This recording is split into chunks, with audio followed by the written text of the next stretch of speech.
Ok, bon, déjà, on va importer un fichier Excel qui contient environ 4 à 5 tables et vous montrer un peu comment faire la liaison entre les tables. Je vais dans obtenir les données Excel.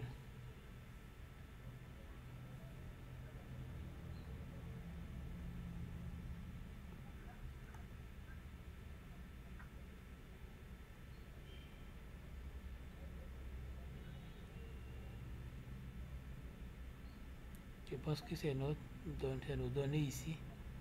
Je vais ouvrir voir.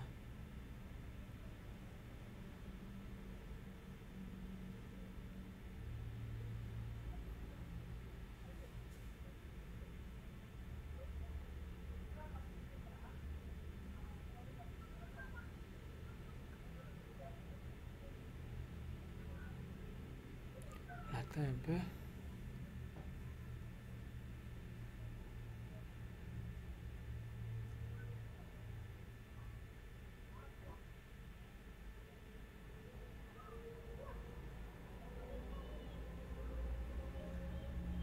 Voilà, donc si vous observez bien, vous allez voir que cette table-là, elle contient 1, 2, 3, 4, 5, 6.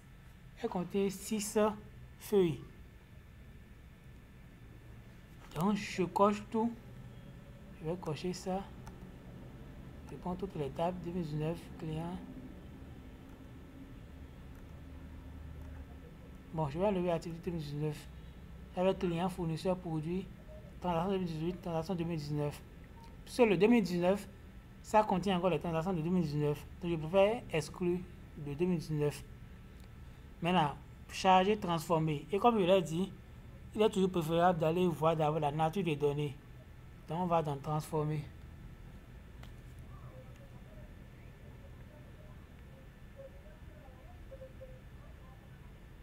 Si tu ne peux pas faire ça, fais ça.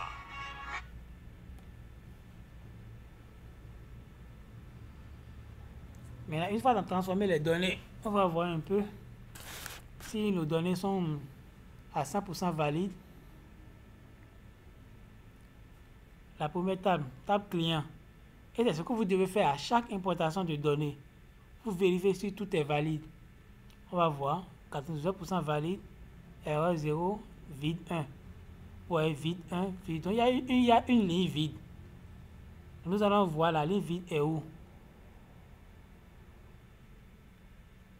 Bon, s'il y a assez de données, on ne pourra pas voir ça. Hein. Donc le mieux c'est de supprimer la ligne vide directement. Donc on sélectionne la colonne. On vient ici. Supprimer les doublons, les erreurs, les vides, il n'y en a pas. Bon, je viens là. Clique là, je mets dans transformer. Je mets dans format.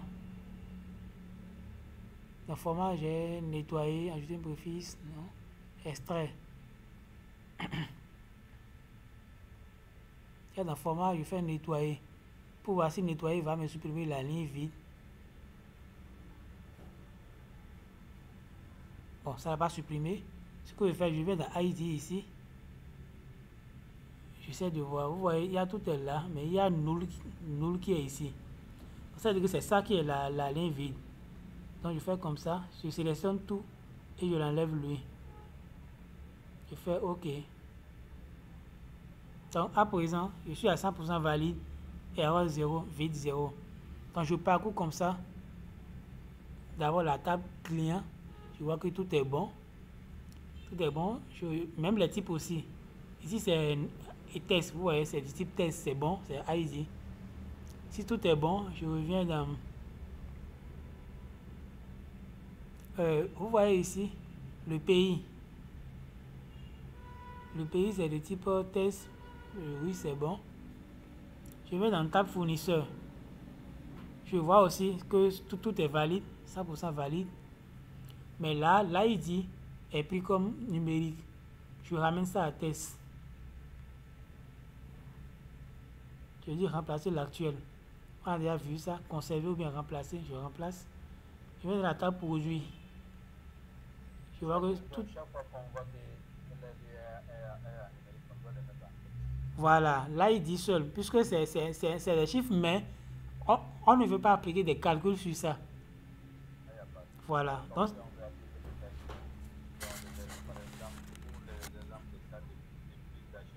voilà. Par exemple, ici, prix unitaire, c'est numérique. On laisse ça en numérique. Voilà. On fait calculer. Donc, ici, prix unitaire, je rends ça test. C'est pourquoi dans ma base, là où je verrai des sommes, ça sera uniquement des variables où je vais appliquer les sommes. Je vais dans prix et ID fournisseur. Je remplace aussi en test. Remplacer l'actuel. J'évolue pour voir, quoi que c'est fini. Tout est valide. Je vais dans transaction 2018. Là aussi, tout est valide. ID client. Je ramène ça en test. Remplacer l'actuel. ID produit. Je ramène ça en test. Bon, ça, c'est les trucs de base. Hein. Les trucs de... Là, c'est bon. L'autre date, c'est format date, c'est bon. Transaction 2019. ID client, c'est numérique. Je ramène ça à test. ID produit, je remplace l'actuel. ID produit, je ramène ça à test. Et je remplace l'actuel. Quantité est là. La date aussi est là. En format date. C'est bon. Donc, j'ai fait un peu. Donc, il n'y a plus de doublons, il n'y a pas des erreurs, tout ça. Donc, j'ai apuré un peu ma base. Bon, si vous voulez supprimer les doublons, on peut venir faire comme ça. J'ai fait. Bon, déjà, il y avait des erreurs. Si vous pouvez faire supprimer les erreurs, au cas où il y a des erreurs, vous pouvez faire ça comme ça. Finir aussi dans le format. Ah bon. Entrez la valeur qui remplacera les erreurs dans les colonnes sélectionnées. Bon, s'il y avait des erreurs, si on veut remplacer par une valeur, on met une valeur. Et nous, on ne le veut pas, on laisse. On fait format. Bon, pas d'espace, non.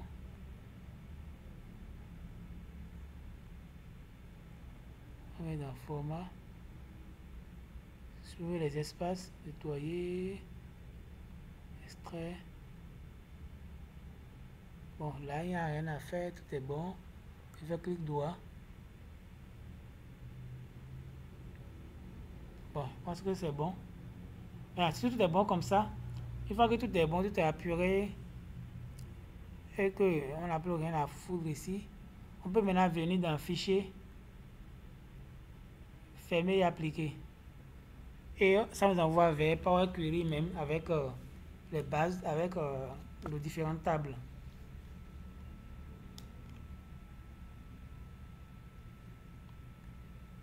Voilà, appliquer les modifications de la requête, c'est un coup.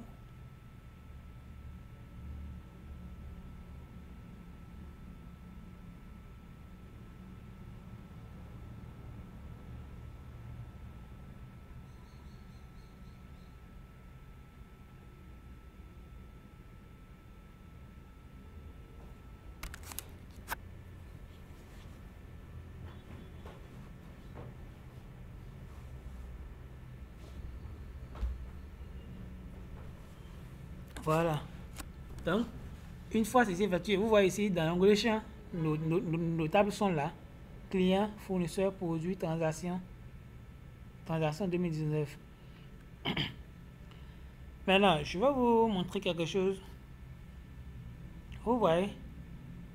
Bon, là même, je préfère qu'on aille faire ça directement dans transformer. Je retourne dans transformer les données. Je vais faire ça, vous allez voir.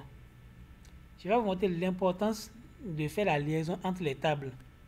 Puisque si vous ne connaissez pas son importance, vous ne saurez pas pourquoi c'est utile, pourquoi le faire. Je vais dans transaction 2018. La manière dont on avait ajouté le mois, l'année, semestre, je vais ajouter ça. Je vais dans ajouter colonne. Je sélectionne la colonne date, ajouter colonne, colonne à partir d'exemple, à partir de la sélection. Je vais ajouter seulement le mois. Je mets mois. Nom du mois. Janvier. Et c'est bon. Là, de janvier ici. Je vais dans 2019. Je fais pareil. Je fais sélectionne, ajouter colonne, colonne à partir d'exemple, à partir de la sélection. Je fais aussi mois. Nom du mois. Je fais OK. J'ai ajouté les couleurs, les noms du mois. Je reviens maintenant dans Power Query. Je fais fichier, fermer et appliquer.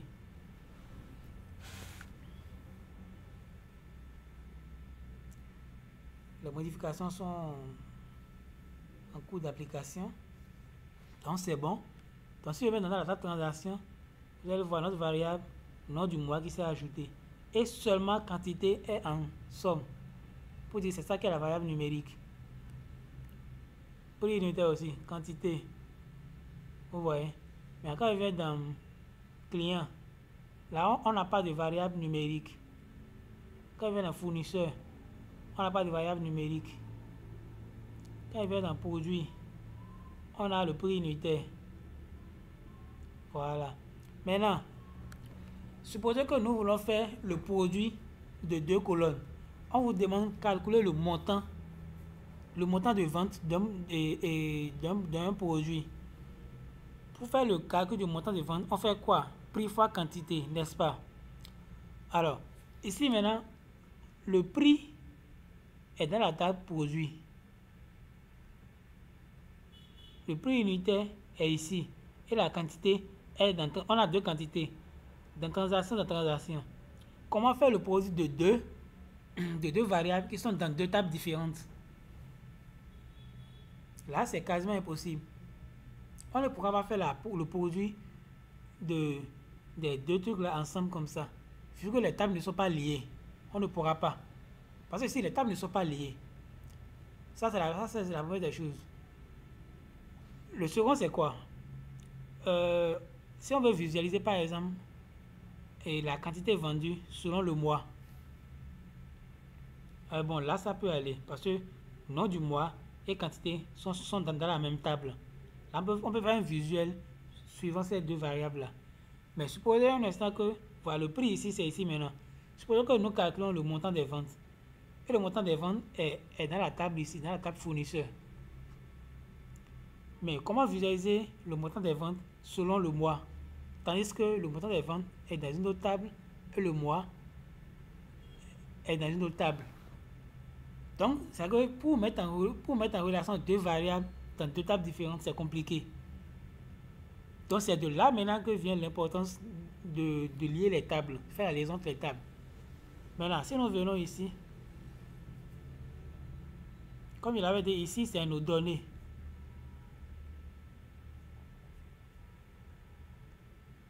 Bon, ici, c'est par exemple l'espace des visuels. Ici, c'est les données.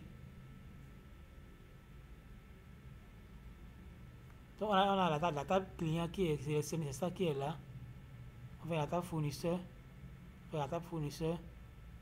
On verra les ID qui sont là. La table produit. On verra les différents produits qui sont là. Avec le prix. Tu vois. La transaction 2018. On verra ça aussi. Ici, quand on va dans la relation, vous voyez, par défaut, Power BI nous fait déjà la relation entre les tables. Je vais essayer de réduire pour que tout soit visible.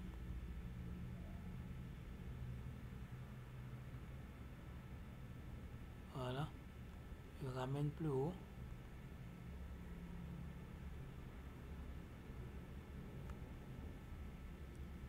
Je déplace les tables pour que vous voyez correctement.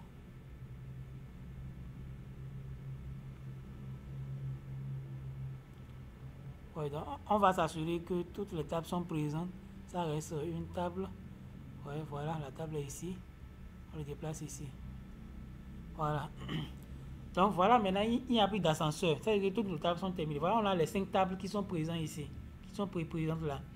On a la table client, la table produit, la table fournisseur, la table transaction 2018 et la table transaction 2019. Voilà les différentes tables.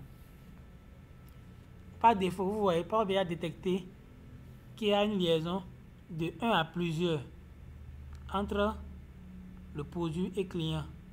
C'est-à-dire, un client peut commander plusieurs produits, pardon, un seul produit peut être commandé par plusieurs clients. C'est-à-dire, moi, je peux aller dans l'entreprise acheter ordinateur. Un autre client peut venir acheter ordinateur. Quelqu'un peut venir encore acheter ordinateur. C'est ça qui est une relation de 1 à plusieurs. Plusieurs clients pour un produit. Vous voyez? Maintenant, c'est pourquoi vous allez voir ça mis ici star. Le star, c'est pour dire plusieurs. Plusieurs clients. Pourquoi un seul produit? Si je viens ici, vous voyez ça a mis quoi? Ça a mis la couleur au niveau de ID. C'est pour dire que la table a été liée à travers l'ID. À travers l'ID client. Ça peut aller. Si je reviens ici, là c'est relation de 1 à plusieurs.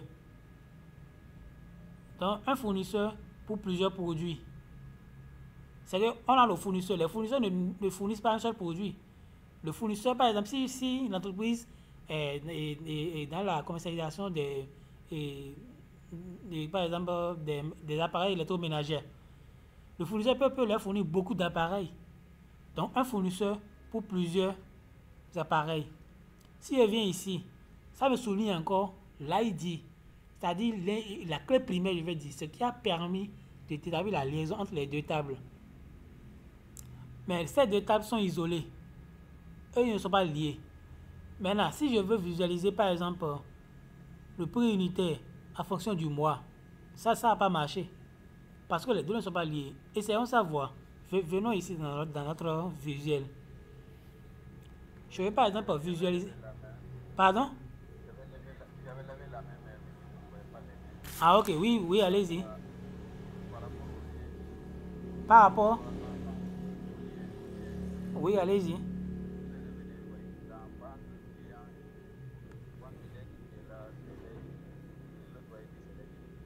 Je vous reçois un peu faiblement. Je vous reçois un peu faiblement. Je disais, c'est bon maintenant. Oui, maintenant c'est bon.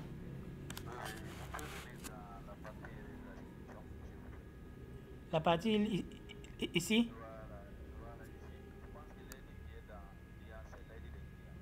Oui, oui. Voilà, donc normalement, vu qu'on a normalement la clé primaire du produit doit être sélectionnée, tu vois. Mais ça ne voit pas cette clé primaire. Il est en train de lier l'aide des clients, l'aide du produit.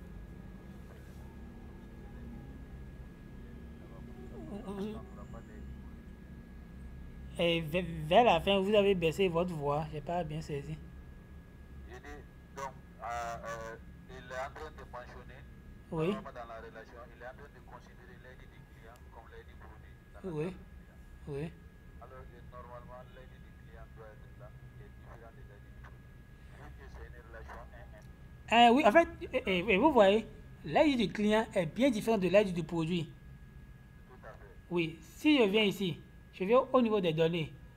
Nous sommes dans la table client. Ça, là, c'est l'ID du client, ça. Exactement. C'est ça qui est encore dans produit.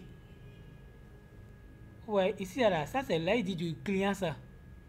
Ah, ok, je pensais que c'était l'aide du produit. Non. Le produit doit être identique. Non, si c'est même ID, ça ne retrouve pas la liaison.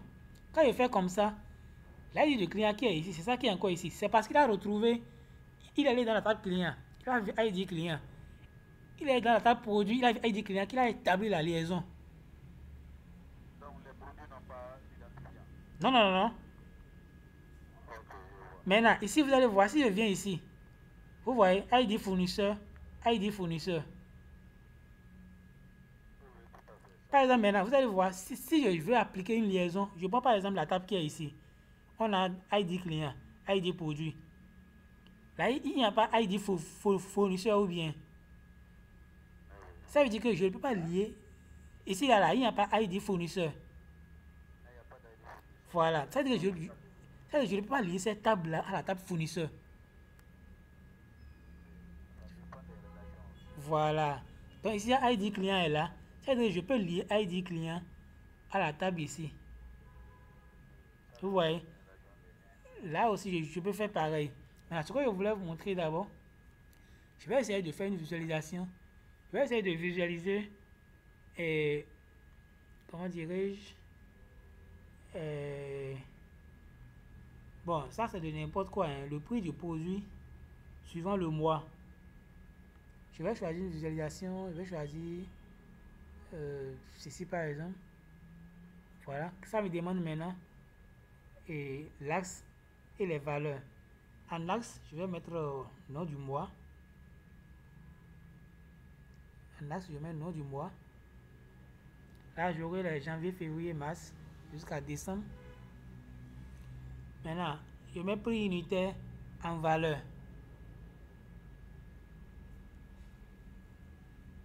Ah non, les deux sommes, il y a les deux sommes dans la même feuille. Parce qu'il y a le nom du mois, il y a, vous voyez ici.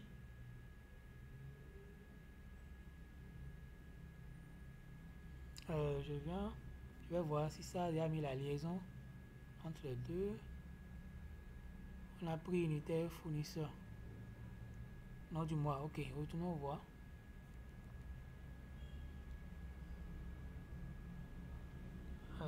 Nom du mois en axe et prix unitaire en valeur. Ah, je verrai comment ça, mais bon, ça le truc, mais on voit que c'est pas un truc qui est assez raisonnable. Ouais, le truc est pratiquement la même chose pour tous les mois, ce qui n'est pas normal. Maintenant, je réduis ça comme ça. Je vais revoir qu'est-ce que je peux mettre encore d'abord. Bon, je laisse ça comme ça d'abord. Je laisse ceci seul. Revenons dans la relation. Pour établir la relation, on a ici ID client. Il y a client ici. Déplaçons cette table-là à côté de client. Et on fait comme ça. Pour avoir suffisamment d'espace. Donc pour faire la liaison, on fait quoi? On va prendre l'ID client qui est là pour le déposer sur ID client qui est ici. Donc on prend cet ID là. Vous voyez, quand je vais ça me sélectionne le nom en jaune. Donc je viens sur ID client qui est là. Je le dépose là. Et une page va s'ouvrir. Créer une relation. Sélectionnez toutes les tables et les colonnes qui sont liées. Transaction 2018. Oui, c'est lui que je veux lier à la table client. Maintenant, pour les colonnes, ici, quelle est la colonne avec laquelle je vais faire la liaison? C'est cette colonne-là. Ici, quelle est la colonne? C'est cette colonne-là.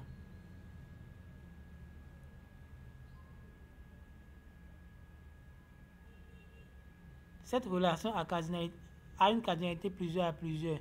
Veillez à ne l'utiliser que si les conditions ID client et ID ne sont pas censées contenir des valeurs uniques et que si vous comprenez le comportement très différent.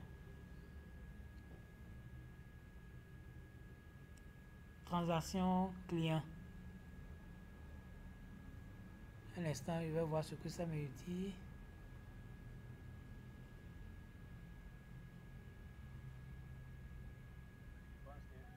Par rapport à la transaction, c'est NN. Un client peut faire plusieurs transactions comme plusieurs transactions. Oui, ça c'est une relation de plusieurs à plusieurs. Donc, ID client, je le mets ici comme ça le dit. Et je fais OK.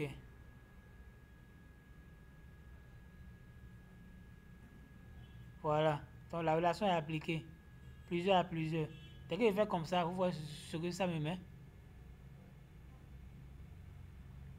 Je reviens ici aussi. Je prends la table de transaction 2019. Je fais aussi client à client. Je viens dans client et le dépose là. Et il me dit que c'est relation de plusieurs à plusieurs. Ici et ici. Je fais OK. J'ai aussi la relation de plusieurs à plusieurs. Vous voyez. Maintenant, si je reviens ici, je supprime ceci. Je refais maintenant nom du mois. Attendez. sélectionne d'abord le graphique.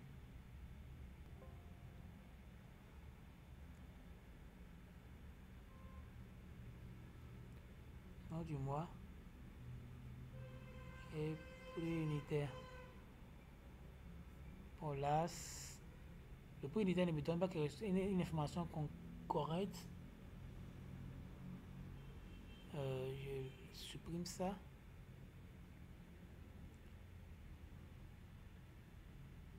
Alors, ce que je vais faire, un instant, je vois. La table produit est ici. Ici, on a le prix unitaire ici. Et la quantité est ici. Voilà. Ce que je vais faire, je supprime d'abord cette relation. Parce qu'apparemment, pour le prix unitaire, ça ne donne pas ce que je veux vous faire savoir. Là aussi, je supprime la relation.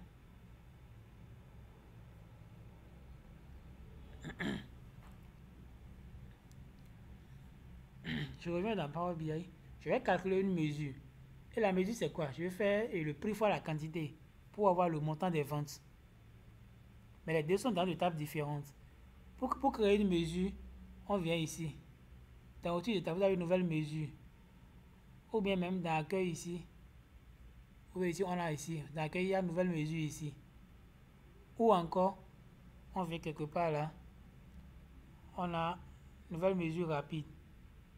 Donc ça dépend, ou bien une nouvelle mesure ici. Vous voyez. Donc ce que je vais faire, je reviens ici, je fais nouvelle mesure. C'est que nous voulons faire le produit, ou bien nous voulons calculer une variable ou un indicateur. Donc c'est déjà le langage DAS qui commence un peu. Et ce que je veux calculer, c'est le montant des ventes que je vais calculer. Donc je nomme ça montant.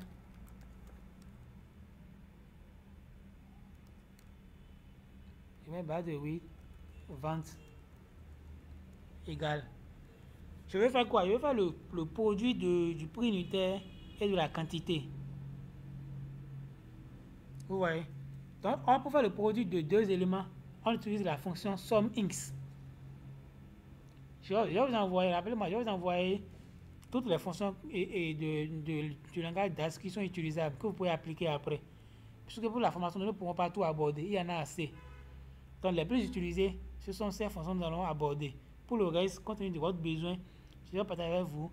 Si vous avez besoin de faire cette formule dans vos activités quotidiennes, vous consultez le document, vous voyez la formule, vous voyez comment la fonction, vous voyez comment c'est appliqué, vous appliquez simplement. Donc pour faire le produit de deux colonnes, nous utilisons la fonction SUMINX. Nous mettons SUMINX, vous allez voir, ça va nous poser des fonctions. Il y a ici SUM qui additionne tous les nombres d'une colonne. Et il y a SUMINX qui additionne le produit de deux colonnes. Vous voyez, retourne la somme d'une expression évaluée pour chaque ligne du table. Donc il fait SUMINX. Là, ça me demande déjà quelle table d'abord. Le prix unitaire, c'est dans produit. Donc je mets produit.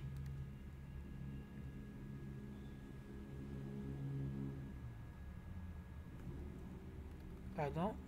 Je vais prendre prix unitaire. Je fais prix unitaire.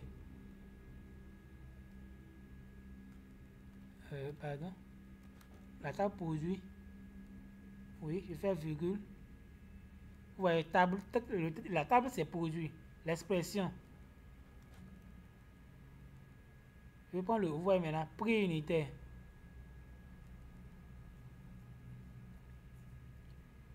Fois maintenant, je fais multiplication de la quantité.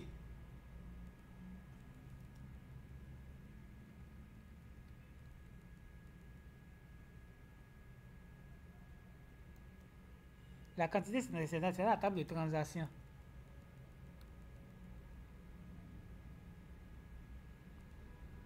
Un instant, je vais voir.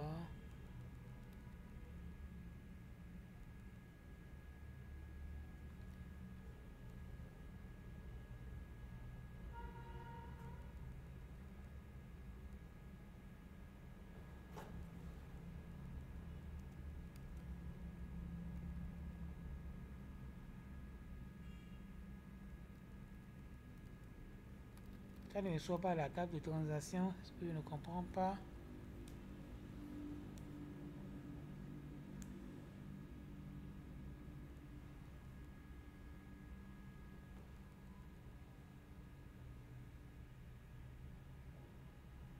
Un instant, je suis en train de voir qu'est-ce qui ne va pas avec.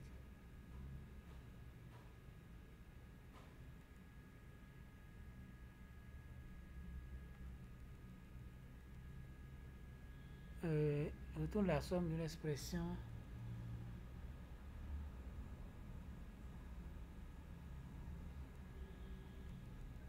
Est-ce que vous avez perdu la parenthèse de somme? Oui. J'ai mis la parenthèse. Je ne sais pas pourquoi ça ne prend pas. Seulement, il y a quelque chose qui ne marche pas. Parce que la parenthèse est ouverte sur après produit, mais c'est pas que vous devez. Oui, non. Il faudra finir ça avant de pouvoir fermer. Parce que si on ferme, c'est que c'est la fin de notre formule.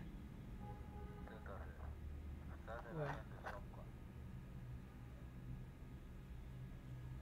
Je sais pas pourquoi ça ne prend pas. Ça ne prend pas un instant. Je vais voir.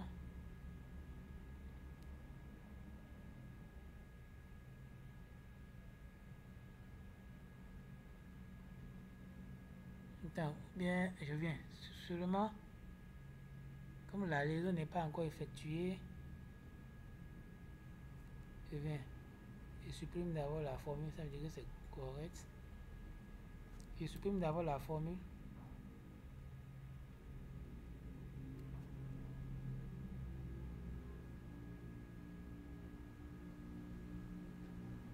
Voilà, je reviens ici. Je vais mettre faire d'abord la liaison, voir seulement la liaison fait que ça ne prend pas.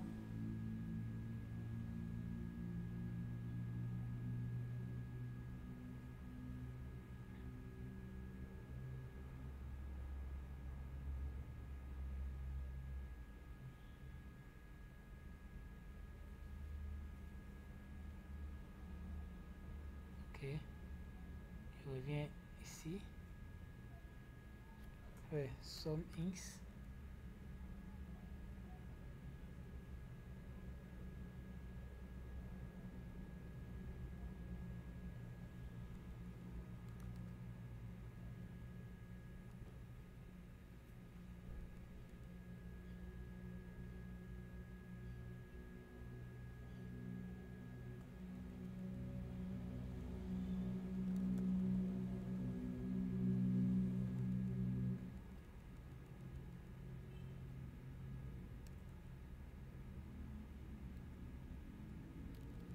Transaction, ça ne prend pas toujours. Un instant, je vais voir. Je sais pas ce qui ne marche pas avec. Retourne la somme.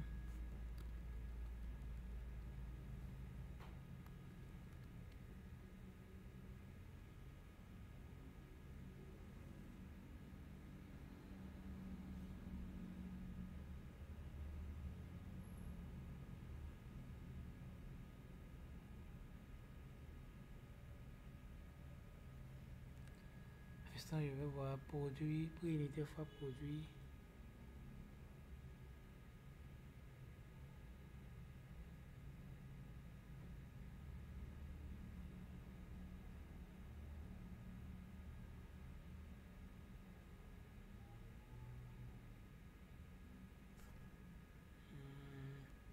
Et les tables sont bien là et tout est bien nommé.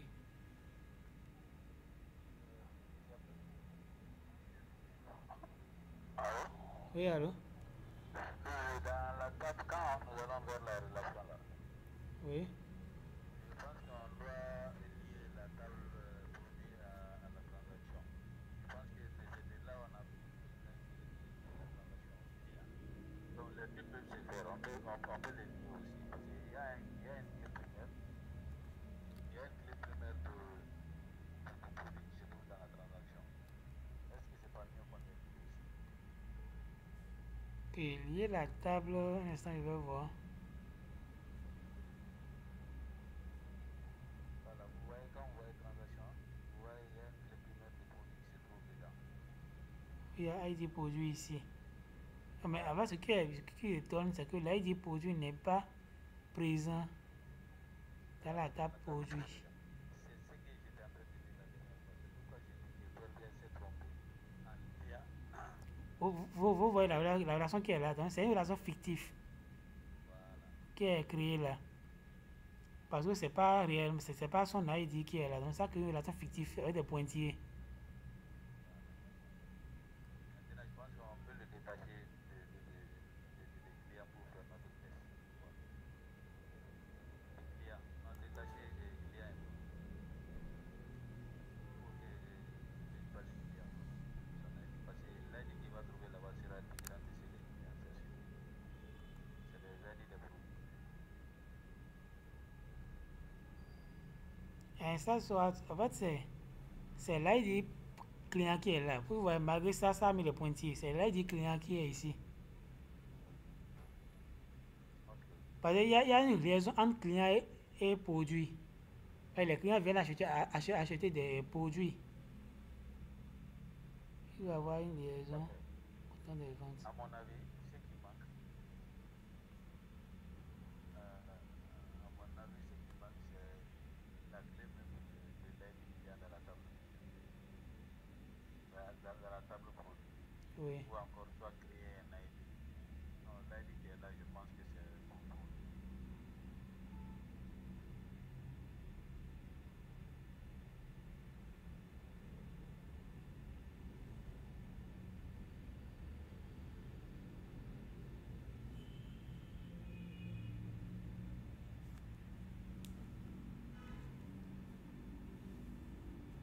Attends, je vais voir. Je vais faire mon temps des ventes.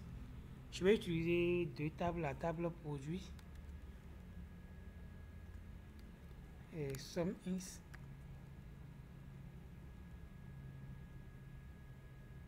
C'est pourquoi temps normal, je devais avoir la première table. Oui. Virgule. La deuxième table aussi. Pourquoi ça ne me prend pas la table transaction?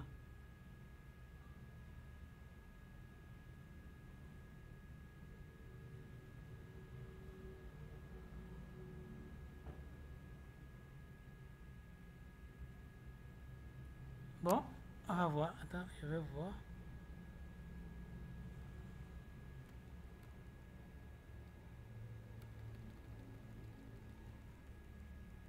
Je supprime ça d'abord. Je vais ici. Les ventes, je supprime ça.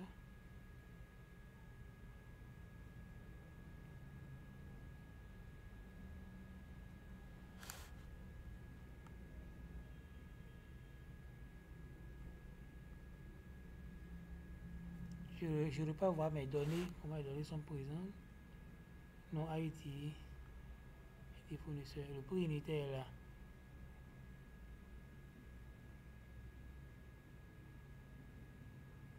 Bon, ce que je vais faire, attends, je reviens ici. Et je repars dans transformer. Transformer les données.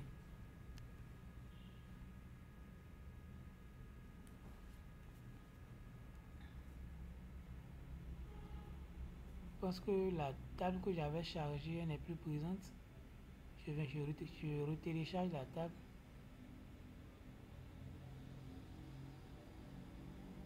Et nouvelle source de données. Je reprends la table.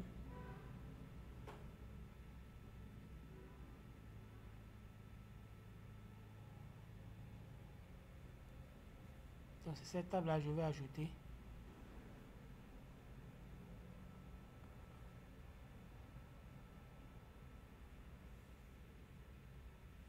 Et j'ajoute cette table aux autres.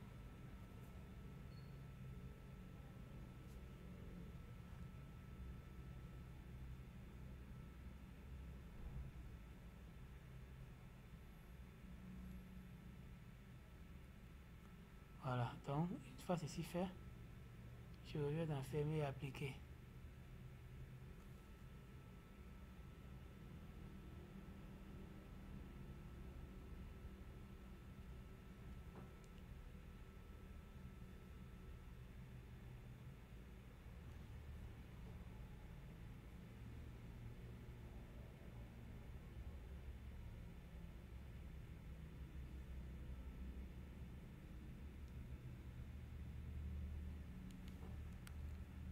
Voilà, je reviens maintenant dans mes tables.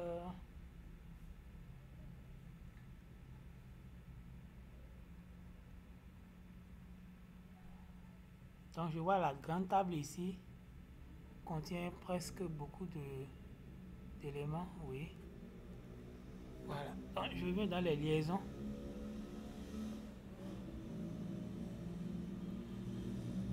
Voilà. Donc cette relation, je la supprime.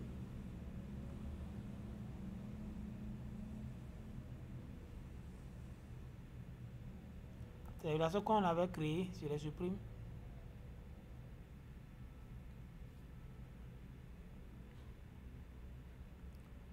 Vous voyez, cette table-là, vous voyez ici, activité et fournisseur. On a ID fournisseur, ID fournisseur. Donc, il y a une liaison entre les deux, une liaison de 1 à plusieurs. Ça peut aller. Maintenant, entre cette relation ici, il y a encore une relation de 1 à plusieurs. En fait, c'est pour dire quoi? Si je veux lier activité 2019, où il y a la quantité,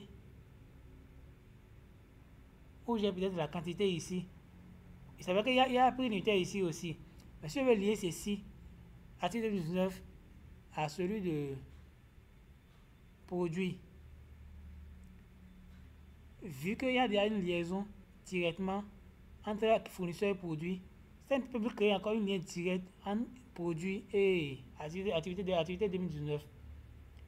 Donc ça veut dire que si on veut quitter produit pour activité 2019, il faudra passer par fournisseur avant de revenir dans l'activité 2019.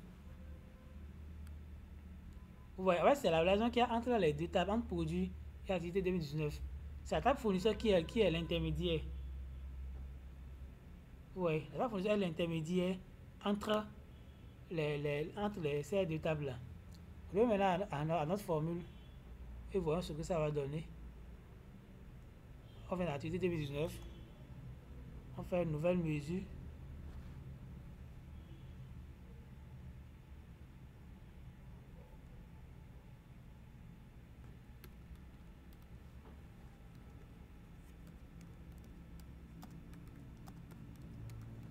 Montant des ventes. Qui n'est rien d'autre que Sum Inc.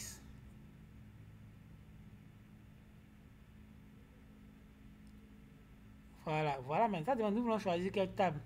Je prends activité 2019.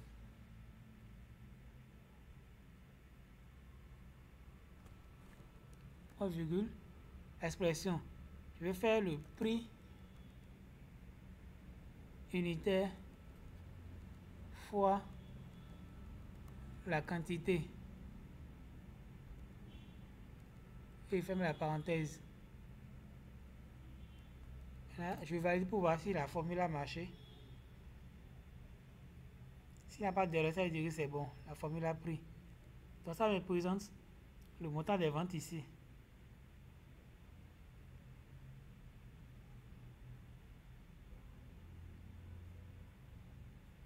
Maintenant, essayons de voir si... Essayons de voir si ça a pris. Je prends une visualisation ici. Je mets...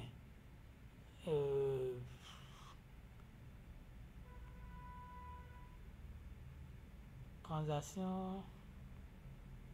Je mets le nom du mois en axe. Le montant des ventes. C'est dans activité 2019. Le montant des ventes en valeur. Là, ça ne donne rien de concret. Ok, revenons ici. Activité 2000, j'ai pris quoi ici? J'ai pris le nom de produit dans...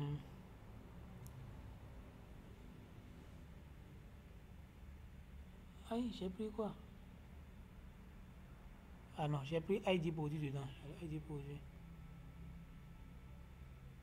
C'est nom du mois, je veux. Nom du mois.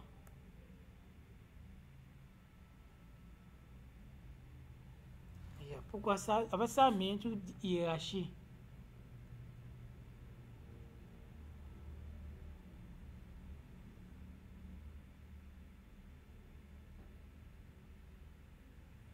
Bon, je regroupe celui-là. Ici. nom du mois. Prends nom du mois. Je mets dans l'axe.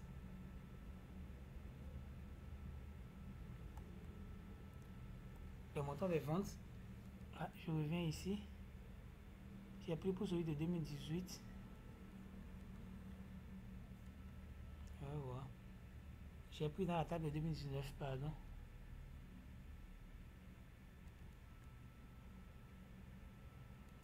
Je vais essayer de créer la liaison entre ces deux tables-là.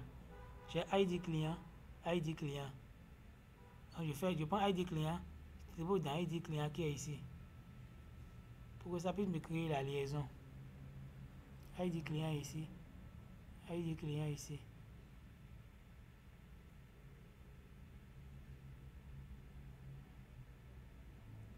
Je fais OK. Là, ça me crée la relation de plusieurs à plusieurs. Et voilà. Vous avez remarqué ça maintenant?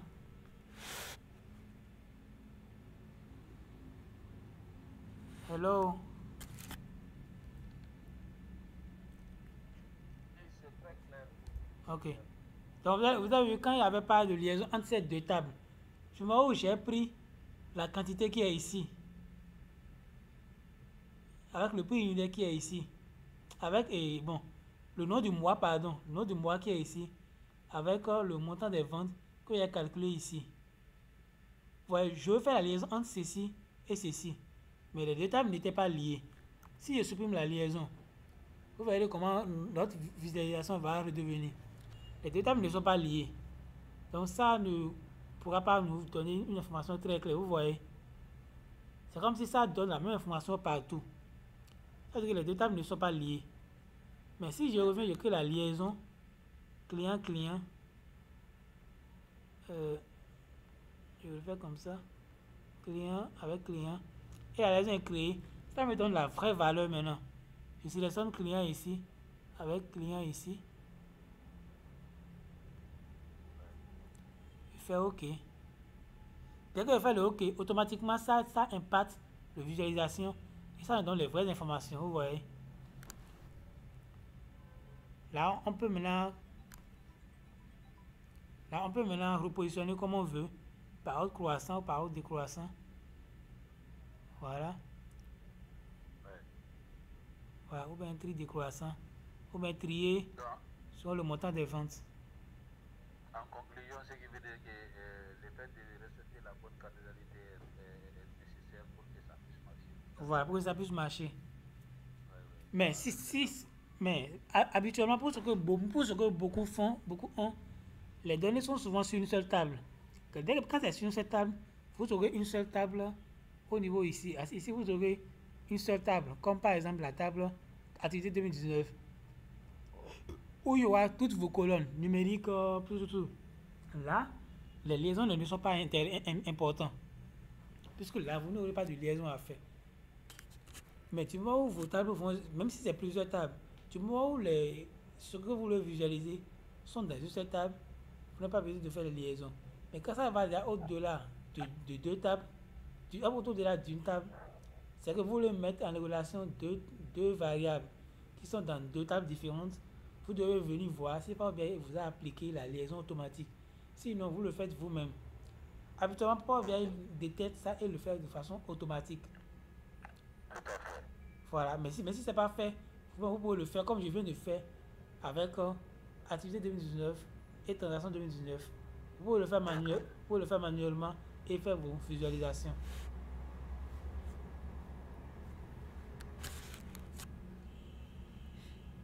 Donc voilà un peu. Maintenant, est-ce qu'il y a des préoccupations à ce niveau?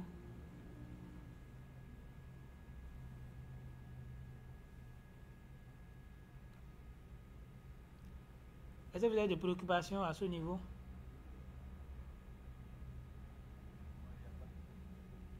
C'est très clair, cher maître. D'accord, super. Maintenant, une fois notre graphique effectué, ce qu'il faudra faire, c'est... Puisque le graphique est comme ça, il faudra le mettre quand même un peu dans l'ordre, que ça soit propre, correct, bien.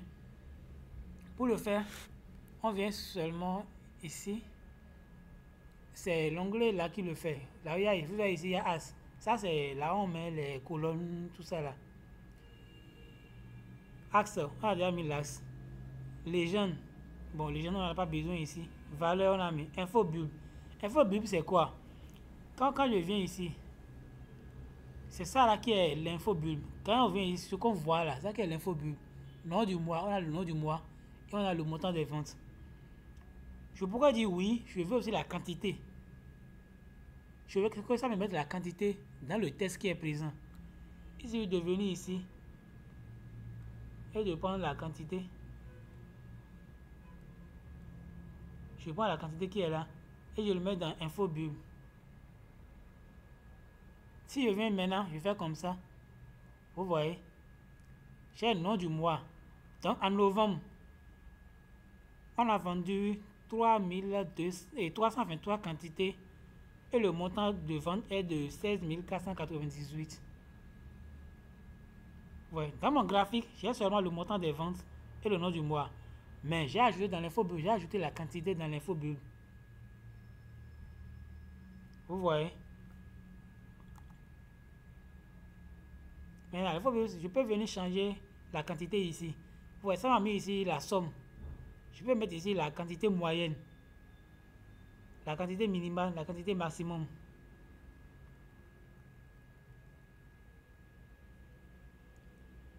Ouais, mais je pourrais dire, je veux ici mettre la quantité moyenne ici. Quand je reviens, voilà. Donc, en décembre, la quantité moyenne vendue par article est de 2,83. Mais la quantité moyenne, c'est pas trop important pour nous. Donc, je veux me mettre la somme directement. Je mets la somme. Et je sais qu'en novembre, l'entreprise a vendu 323 quantités pour un montant de 16 498. Quand on vient ici, format, c'est là se joue tout. Là, c'est le maquillage de notre graphique. Le make-up. Nous allons maquiller notre graphique de telle sorte que ça soit beaucoup plus joli. Vous voyez pas, ici on a le nom du mois. On peut enlever et mettre mois. Ici on a un montant des ventes. Ici on a un montant des ventes et quantité. On peut renommer le titre, centrer ça, mettre ça en couleur, arrière-plan, afficher les quantités ici. Tout ça là, c'est ici tout se joue. On va parcourir ça un à un. Et là, vous allez voir ce que vous voulez. En général, on a les axes, le positionnement des axes. Un c'est Y. Là, bon, c'est souvent pas plus intéressant, c'est souvent pas important. Je réduis le général. Là, c'est les abscisses. Ici, si vous voyez A, ça veut dire que c'est activé. Si c'est D, ça veut dire que c'est désactivé. Ici, si je désactive, là, c'est les abscisses. Si vous allez voir, là, ça va disparaître. Oui, là, les abscisses, c'est parti. Donc, je peux réactiver ça. Et pour avoir plus de détails, je viens ici, je développe. Là, c'est les abscisses. Et j'ai la couleur. Là, la couleur, ça, c'est pas important pour moi. La taille des tests. Je peux augmenter la taille des tests. Vous allez voir, le nom des mois devient encore beaucoup plus lisible. Est-ce que vous avez remarqué? Allô?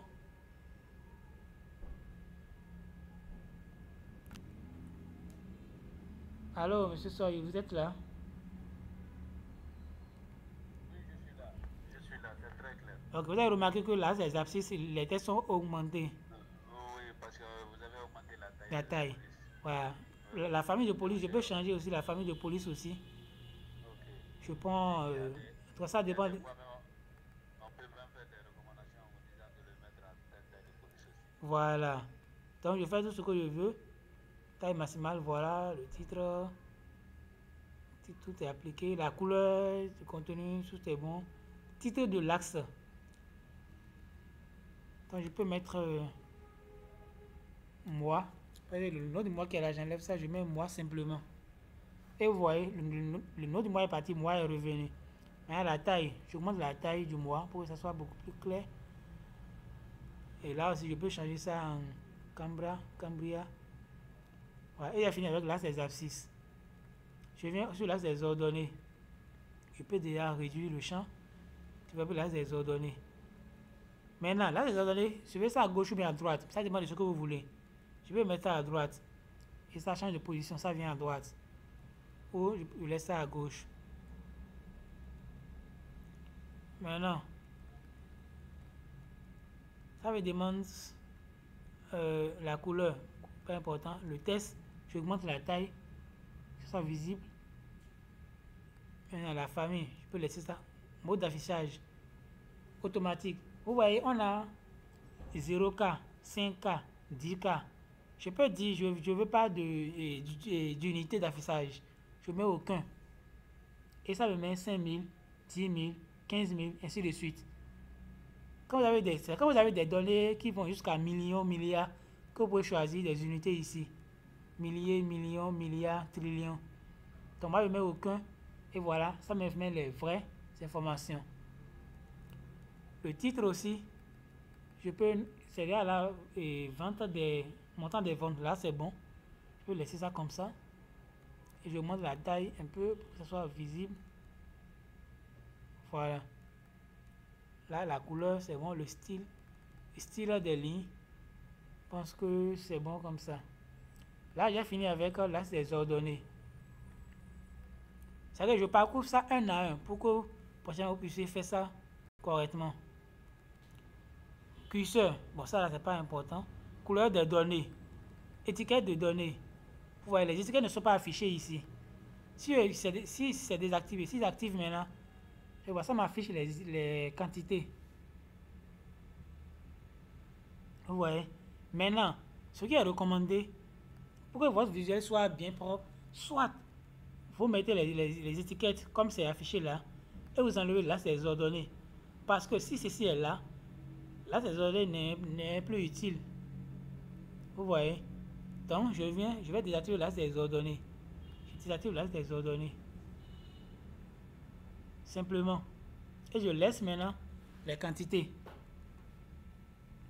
Maintenant, je développe ça maintenant pour voir la couleur. Je peux mettre la couleur blanche ou la couleur bleue.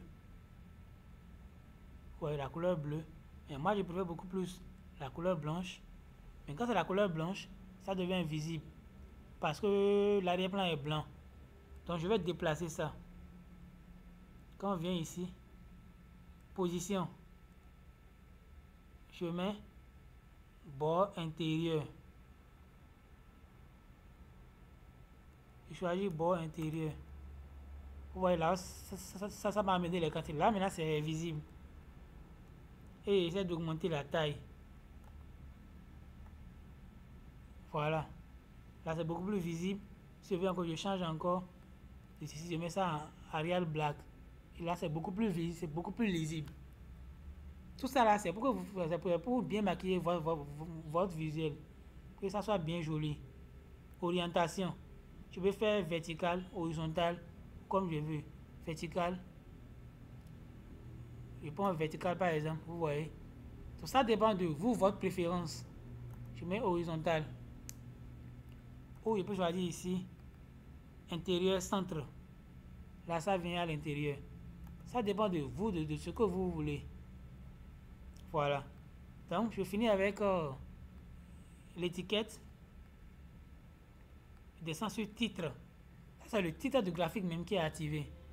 Le titre, si je désactive, vous allez voir, c'est disparu. Mais si j'active, ça revient. Je développe maintenant. C'est là écrit montant des ventes. Je vais changer en maintenant montant des ventes. Je vais mettre montant des ventes par mois.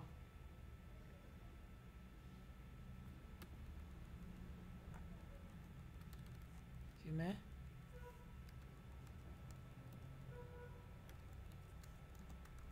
montant des ventes par mois. Voilà. Une fois que c'est effectué, je vais centrer ça. D'abord la couleur de l'arrière-plan, je mets bleu. Bon, ça c'est la couleur des tests. Je prends blanc. J'aime plus le blanc sur le bleu. Blanc, vous voyez, ça a disparu. L'arrière-plan, je mets bleu. Ce qui fait réapparaître maintenant le montant. Et que je vais maintenant centrer. Voilà. Que j'augmente la taille. que ça soit bien lisible. Montant des ventes par mois. Et il peut changer ici. Président Cambria. Et voilà, ça c'est bon. Donc voilà un peu les éléments principaux, les éléments sur lesquels il faut agir pour quand même améliorer un peu votre visuel. Arrière-plan, c'est encore là, on peut changer la couleur de l'arrière-plan, mais là c'est pas beaucoup, c'est pas utile. Vous voyez, quand on met ici, cette couleur, ça devient flou, ça devient... Donc vous pouvez voir quelle couleur vous voulez mettre pour l'arrière-plan. Moi je préfère toujours la couleur blanche pour l'arrière-plan. Voilà. Et le reste, vous pouvez suivre aussi ce qui suit pour voir. Le dernier niveau ici, c'est par rapport à des lignes constantes ou des tirées, des lignes constantes ou des moyennes. Quand il fait ajouter, vous voyez, ça donc je vais ajouter quoi? Un instant, je supprime d'abord. La ligne constante. Bon, c'est ça qui est. Sinon, pour des fois, il y a la moyenne aussi. Si, par exemple, dans notre travail, je suppose que vous voulez voir dans tous les mois là, qu'est-ce que vous voulez voir, vous voulez mettre en évidence les mois où les ventes ont excédé 2000 et 20 000 ventes. Vous voulez mettre en relief dans votre visuel les mois qui ont excédé 20 000 ventes. Vous venez ici, ajouter la valeur, c'est une ligne constante. Je mets 20 000. La couleur, je veux que ça soit en jaune. Tiret. Non, je veux ça en trait plein. Uni. Voilà, c'est bon. Regardez dans notre visuel. On a une ligne qui passe. Ça veut dire quoi? Les mois qui sont en dessous de cette ligne n'ont pas atteint 20 000 ventes. Mais ceux qui sont en dessus ont dépassé 20 000 ventes. Donc si un temps vous n'avez pas fait sortir les visuels dedans, c'est que c'est les trucs qui frappent à l'œil directement. Vous voyez? Étiquette de données. Je préfère afficher les 20 000 sur la ligne. Voilà. Les 20 000 sont bien là. Je vais mettre ça en noir. Voilà. Positionnement. Je mets ça à droite. Vous voyez, vers la fin, c'est là, 20 000. Unité, aucun. Parce que bon, c'est un aucun déjà. Nombre de décimales, 0, automatique. Donc si en ce temps, vous ne voulez pas mettre les étiquettes, pour ceux qui préféraient, et là c'est ordonné que les étiquettes, ça sera très utile. Parce que là, vous ne voyez pas directement les valeurs affichées. Donc cette ligne constante vous permet d'avoir quand même la ligne constante pour voir ceux qui sont au-delà de la moyenne. Ça c'est pour notre premier visuel. Supposons que nous voulons faire... Surtout dans des cas même des objectifs. Voilà. L'objectif pourrait être fixé exactement comme ça. Exactement. On peut dire, voilà, l'objectif fixé, c'est peut-être de faire 20 000 montant de ventes, atteindre 20 000 comme montant des ventes. Et là, on sait maintenant ceux qui n'ont pas atteint l'objectif fixé, peut-être à la fin de l'année. Maintenant, ça c'est notre premier graphique. Supposons maintenant nous voulons faire la même visualisation, mais en côté ligne, comme ça. Axe, je mets toujours nom du mois en axe et je mets peut-être la quantité seule en valeur.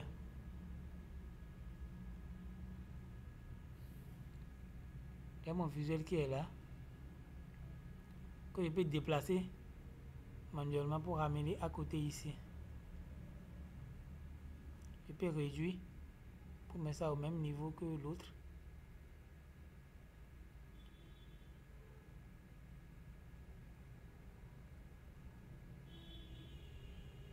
Maintenant, supposons que je veux maquiller ça aussi, comme j'ai fait l'autre. Je n'ai plus besoin de venir encore ici pour aller encore enlever l'axe des ordonnées, mettre couleur l'arrière-plan en bleu, le texte en blanc, afficher. Non. J'ai plus besoin de faire tout ça là. Je viens simplement ici. Je clique sur mon graphique ici. Je fais reproduire la mise en forme. Et je reviens sur le graphique maintenant. Je clique là. Et automatiquement, vous voyez, quantité par mois, quantité par nom du mois. Ça a mis en blanc sur bleu. Et tout ici, ça a tout changé. Ça a ajouté la taille des tests et autres. Donc si en ce temps, il y a des trucs que je ne veux pas encore. Ouais, même là, ces ordonnées, ça a enlevé. Et quand je viens, ça me met la quantité. Et puis, je peux venir changer maintenant le nom maintenant. Je vais mettre maintenant ici quantité par mois et non quantité par nom du mois. Parce que lui, il a pris la variable nom du mois. Donc je viens ici. Je mets dans titre.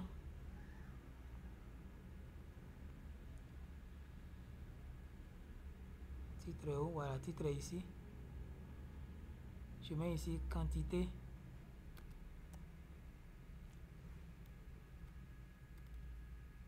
Quantité par mois. Mais vous mettez les quantités vendues par mois.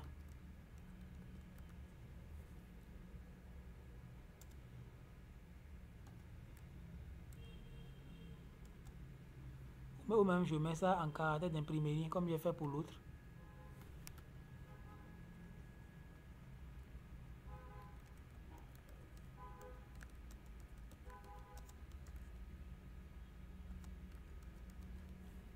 Voilà, quantité vendue par mois. Et j'ai mon graphique simple qui est là. Maintenant, essayons de faire encore un autre graphique pour voir. Ajoutons par exemple quelle visuel nous allons faire d'abord. Bon, ici, cette visuelle là, graphique en anneau ou bien graphique en secteur.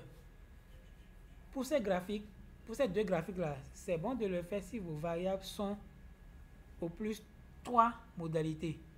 Si vos variables ont au plus 3 modalités, c'est là c'est conseillé de faire ce genre de visuel. Mais au-delà de 3 modalités, c'est conseillé de faire des histogrammes. Vous voyez? Parce que si vous utilisez ça pour des variables de plus de 3 modalités, ça devient flou. C'est que ça devient illisible. Ce n'est plus bien lisible. Et comme ça, c'est pas bon.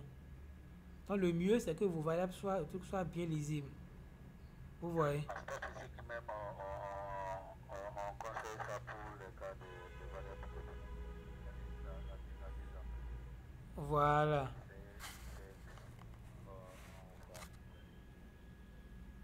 Voilà. Donc déjà, vous avez essayé tout type de graphiques ici. Les graphiques sont là, tout. Vous essayez tout, mettre de n'importe quoi, mettre des visualisations. Ce que nous allons essayer encore, essayons de faire... Bon, qu'est-ce qu'on va faire maintenant? Bon, nous allons visualiser. On a nom et nom de produit. On a famille de produits ici. Nous allons visualiser les quantités vendues par nom de produit. Ou bien non, par famille de produits. Prenons par exemple cette visualisation. Nous allons mettre quoi? Je vais mettre en as le mois. On a vu la fois passée comment faire trimestre, jour de la semaine. Vous pouvez faire tout avec et venir visualiser ici. Donc je prends nom du mois toujours en axe. Non, pas en axe. En axe, je mets nom de famille de produits. Voilà. Famille de produits en axe. Et je mets quantité maintenant en valeur. Vous avez remarqué quoi? On a assez de familles de produits. Vous voyez, donc c'est un ascenseur on prend. Vous voyez, il faut défiler pour voir toutes les familles de produits vendus. Et je vous dis ça, dans un tableau de bord, il n'est pas utile de mettre un visuel dans lequel il faut avoir l'ascenseur là. On ne doit pas avoir un ascenseur dans les visuels dans un tableau de bord. C'est pas conseillé. Vous voyez. Donc pour ce faire, vous allez essayer, au lieu de visualiser tout, votre manager peut vous demander visualiser seulement les 5 familles de produits les plus vendus. les 5 familles de produits les plus vendus. Donc, parmi, ou bien même, disons même les 10. On va voir 1, 2, 3, 4, 5, 6. On va prendre les 10. Pour que ça puisse tenir sur ce visuel-là. Je vais réduire pour voir. Ça peut tenir les 10.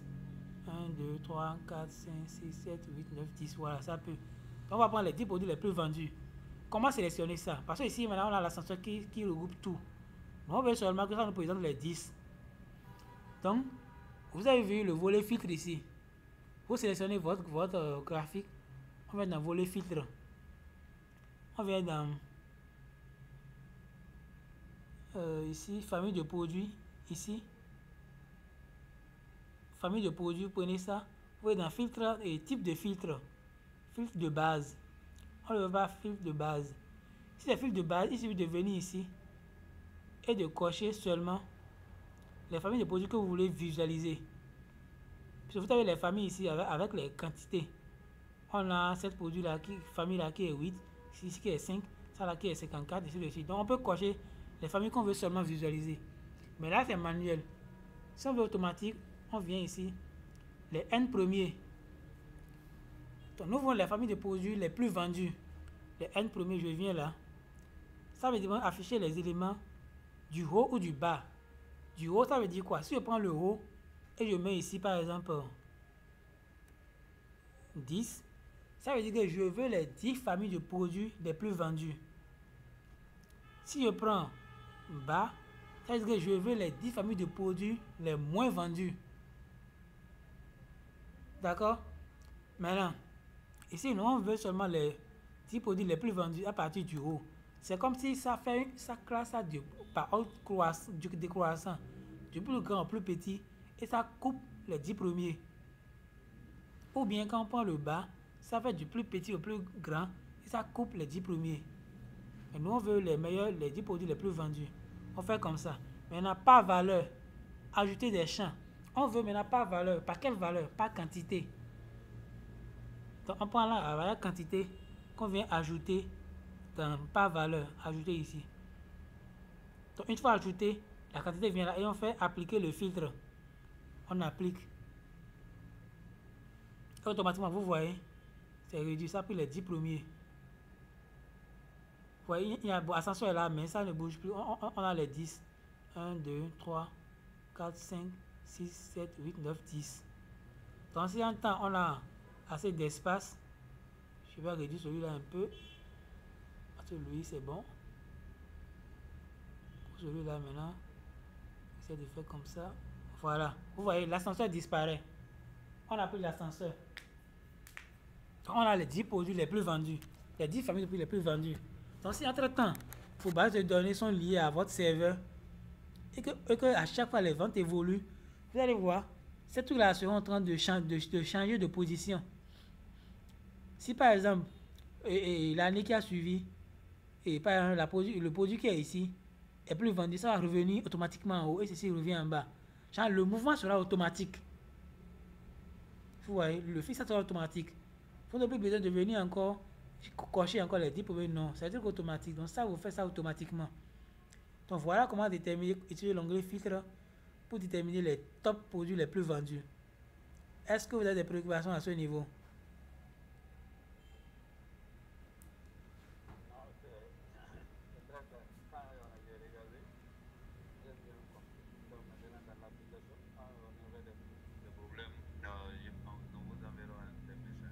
D'accord.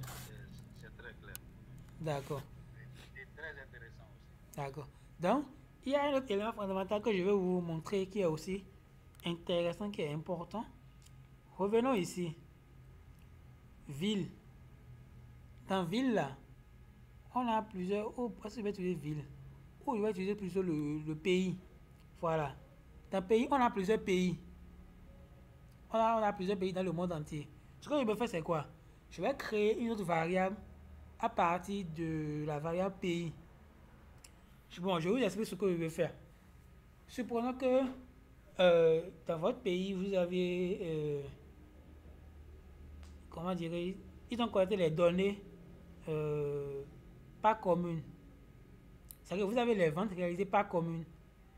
Mais vous voulez les ventes par département.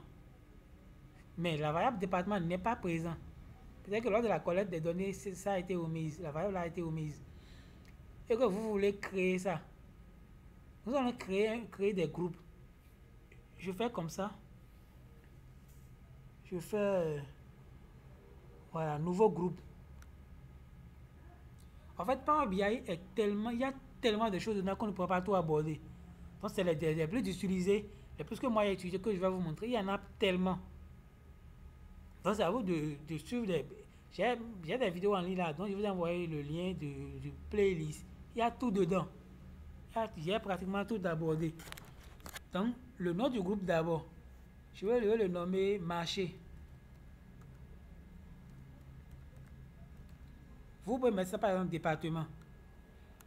Le champ, c'est sur le champ pays, on va appliquer ça. Vous voyez les pays qu'on a, Canada, Chine, Finlande, France, Japon, tout ça là.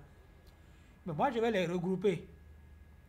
Par exemple, le Canada et les États-Unis, je vais mettre ça comme Amérique du Nord, ou bien même comme États-Unis, comme Amérique.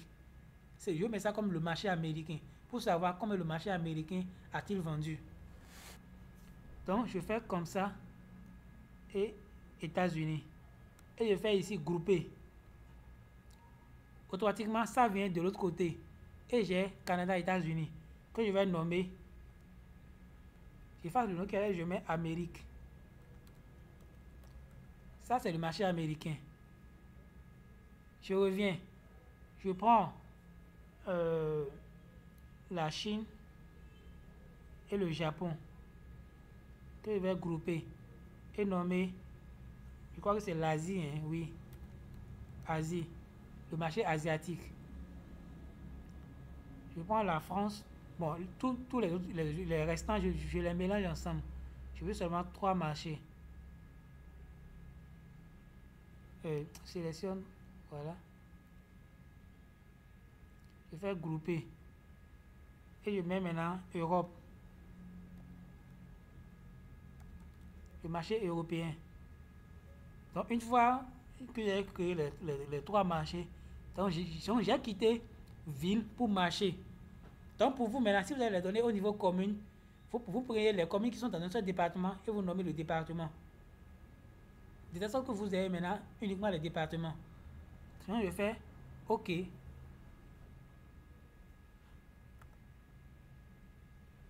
Vous allez voir maintenant, j'aurai maintenant une nouvelle variable qui va s'appeler marché. Ouais, la variable qui est ici, marché. Et je mets maintenant un visuel ici sur le marché. Je vais choisir par exemple,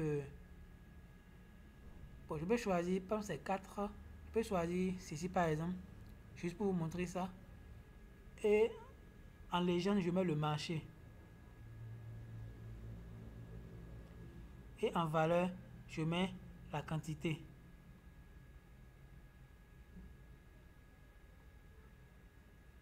Voilà. Donc, j'ai mon marché Asie, Europe, Amérique.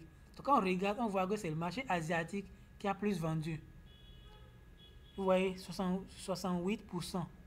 Donc, je fais la copie de la mise en forme. Je sélectionne là. Je copie. Et je viens coller la mise en forme ici. Voilà. Donc, la quantité vendue par mois. Je reviens ici. Je viens ici, pardon. Pour revenir ici, afficher les trucs là. Étiquettes. J'affiche les étiquettes.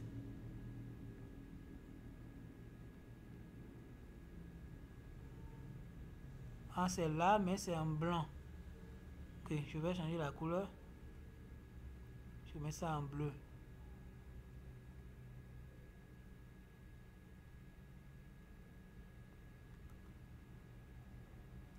Voilà. Donc, c'est mes trucs qui sont affichés là. Voilà, tout est propre. Donc, quantité par marché. Ça, c'est la quantité vendue par marché. Vous pouvez venir dans le titre et essayer de nommer ça correctement. Donc, tout ça là, c'est les designs. À vous de voir ce que vous aimez le plus. J'efface tout ce qui est là. Je mets.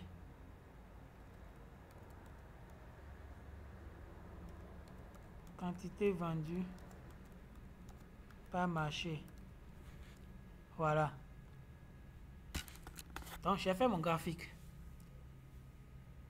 Maintenant, je peux venir ici. Là où il y a les couleurs, je peux venir changer la couleur des graphiques. pourquoi je vais changer la couleur des graphiques? Je vais vous montrer cela, je vais vous dire ça. Vous allez voir les couleurs que je vais choisir. Ici, la forme, je peux changer la forme ici. Je fais comme ça devient plus foncé, ou comme ça, encore plus.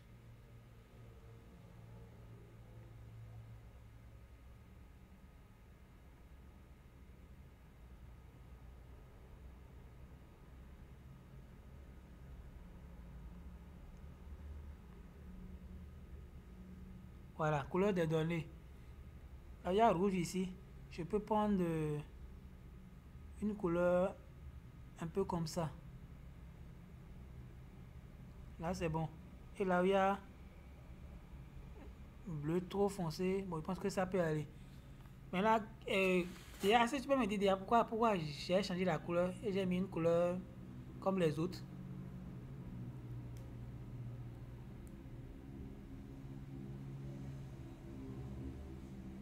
Allô? Oui, allô? Oui, par rapport aux couleurs. Quand tu vois un peu, tu vois qu'il y a une harmonie de couleurs, il y a une harmonisation entre les couleurs. Oui, oui, d'accord. Voilà. Donc souvent pour les dashboards, c'est très important. Si vous voulez faire votre tableau de bord comme ça, c'est que optez pour des couleurs pas trop claires, par exemple des couleurs rouges, couleurs, bon ça dépend. Si l'entreprise, si la couleur de l'entreprise c'est rouge, comme par exemple Orange Money, orange c'est la couleur orange. Si vous étiez dans l'entreprise orange, forcément vous allez choisir la couleur orange. Mais là, en choisissant cette couleur-là, vous devez choisir des couleurs qui ne sont pas très éloignées de orange. Pour que votre visuel ne soit pas trop, qu'il n'y ait pas un mélange de couleurs.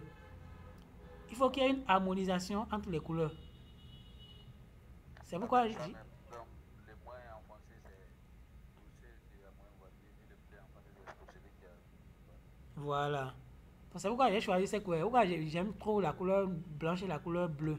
Le blanc sur bleu. Ok. Ça, c'est le premier critère. Le second critère, les gars, le visuel doit avoir un titre. Chaque visuel doit être nommé. Forcé. Vous devez nommer chaque visuel. Comme ici, vous allez voir, chaque visuel a un nom. C'est important. À part ça, les visuels se lient aussi du haut vers le bas, de la gauche vers la droite. Quand quelqu'un vient ici, par exemple, on va commencer par lire d'abord ce qui est ici. Après ce qui est ici. Après ici. Après ici. Maintenant, si par rapport à l'harmonisation des couleurs, vous voulez mettre une couleur qui est différente des autres couleurs, mettez ça pour une raison particulière. Par exemple, la ligne que j'ai mise ici, là, c'est pour séparer, c'est peut-être notre objectif. Je pourrais mettre ça en rouge. C'est-à-dire pour que ça soit clair, ça soit bien visible. Pour que déjà dès le premier coup d'œil, qu'on remarque ça. Ou bien, si dans tout ça là, il y avait un mois où on a enregistré peut-être 2 ventes, qui est petit ici. Je vais mettre ça en rouge. Pour dire, ah, ça c'est un niveau d'alerte. Ce mois-là, là, il y a quelque chose qui s'est passé. On n'a pas eu de vente. Qu'est-ce qui s'est passé? Vous voyez, donc c'est des trucs comme ça il faut mettre. Ou bien il y a une famille de produits ici qui a enregistré une seule vente. Il faut mettre ça en rouge pour démarquer ça des autres. C'est que ça sera comme si une alerte. Vous voyez un peu. Maintenant, ici, vous voyez notre tableau ici, tout est rempli. Il n'est pas bon de voir jusqu'à 5, 6, 7 visuels sur une seule page. C'est pas souvent bon. J'ouvre une page comme ça et je fais maintenant l'autre dernier visuel pour la séance d'aujourd'hui qui est une table. Une carte, pardon. Une carte, c'est quoi? Une carte, c'est un élément simple qui nous permet, qui nous résume, par exemple, le chiffre d'affaires. Vous voulez voir le chiffre d'affaires de l'entreprise? On vient ici. Là, ça c'est un seul champ, on ajoute. Et le champ, c'est le montant des ventes. Je veux voir le chiffre d'affaires de l'entreprise, le montant total des ventes. C'est ça. Là, sont 12K. Donc, je peux venir ici, essayer de modifier.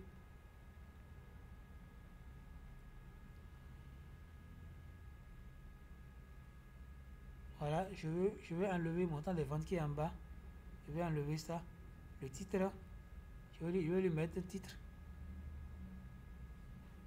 Je vais mettre Montant total des ventes.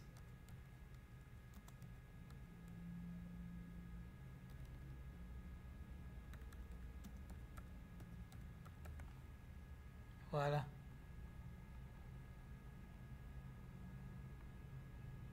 Tu vas peut-être mettre toujours en blanc avec arrière-plan bleu. En blanc, c'est pas resté en blanc. Je vais centrer. Voilà. Montre la taille. Et l'étiquette. Étiquette de données. C'est en noir, c'est bon. Je mets ça en aucun. Et j'ai son 11 000. Voilà le montant total des ventes. Je montre la taille.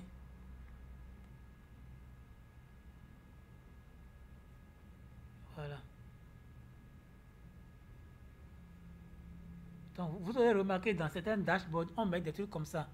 C'est pour ça que le chiffre d'affaires ou la quantité totale vendue, le montant des ventes, c'est ça qu'on appelle carte. Donc voilà un peu comment on peut faire une carte simplement. Donc prochainement, nous allons continuer avec d'autres visuels ici. On va remplir ici aussi. Et une feuille pour mettre les tableaux. Comment faire les tableaux simples, tableaux croisés. Et comment utiliser l'onglet filtre pour filtrer les différents visuels. Et on met en place notre dashboard. Et c'est la fin de la formation de Power BI. Donc si tu as des préoccupations, je les prends et on va lever la séance.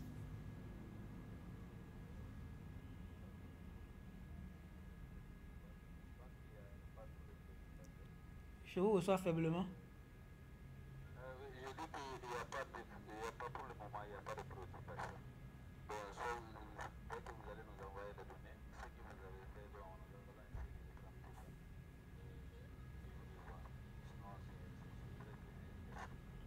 D'accord, super. Donc à la fin, je vais vous envoyer la vidéo là aussi, avec la base de données que vous allez appliquer. Et pour la prochaine séance, je pense que la prochaine séance, on peut le faire le mardi complètement vers le soir. Mais je vais quand même vous revenir par rapport à l'heure. Il n'y a pas de souci.